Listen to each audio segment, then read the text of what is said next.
Here's a question that's been on my mind. In a world where Claude or Cursor writes the first draft of most code, is reading code becoming more valuable than writing it? Honestly, I think that's a correct statement. Writing code is getting cheaper and cheaper every month. Understanding code and catching the edge cases the model missed is tough. And here's the problem. Most engineers were trained to write code, not to read unfamiliar code. When we ask engineers to read the code, they scroll top to bottom like it's a book. And even after a few minutes, they have no idea what's going on. Let me show you on a simple example of a login endpoint. Almost every backend has some version of this.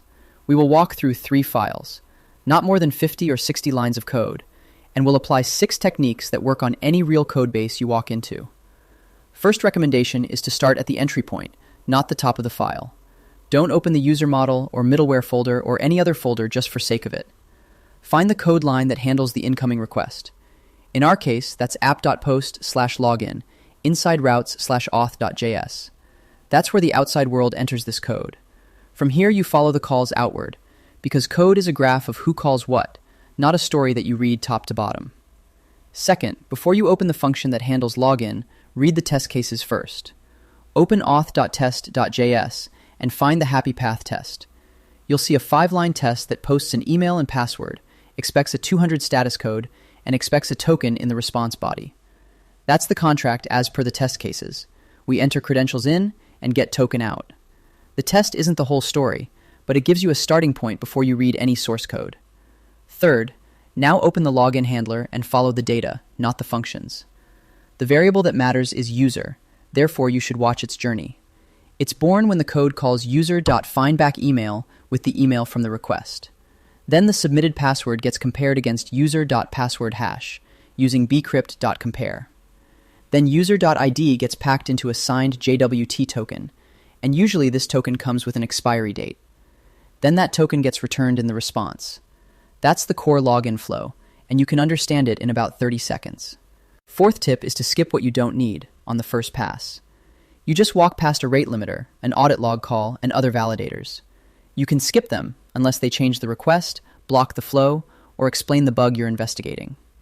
Middleware and validators often decide whether the handler even runs, so you can't skip them forever, just while you're still mapping the shape. Most engineers fail right here. As soon as they hit a helper, they feel obligated to open the helper functions, and they end up spending too much time which was not needed. Fifth, once the happy path is clear, read exactly one failure path. For login, you can ask 2 simple questions. Here's the first questions. Does the error message look different when the email exists versus when it doesn't exist? Because if the error message is different, attackers can easily identify which accounts are real and which ones are not. Second questions. Does the wrong password response take longer than the user not found response? Because if the response time is different, attackers can measure that gap and figure out which emails are registered, even with identical error messages. The happy path shows you what the code does. The failure path shows you what it gets wrong. And the 6th one is what nobody does. Write the trace down in 1 sentence in your own notes. For login, that sentence can be, find the user by email, check their password against the stored hash, sign a JWT with their user ID, and then return it. If you can't compress what you just read into 1 line, you didn't understand the code. You just looked at it. I hope this gave you a simple mental model you can use the next time you read code. Thanks for watching.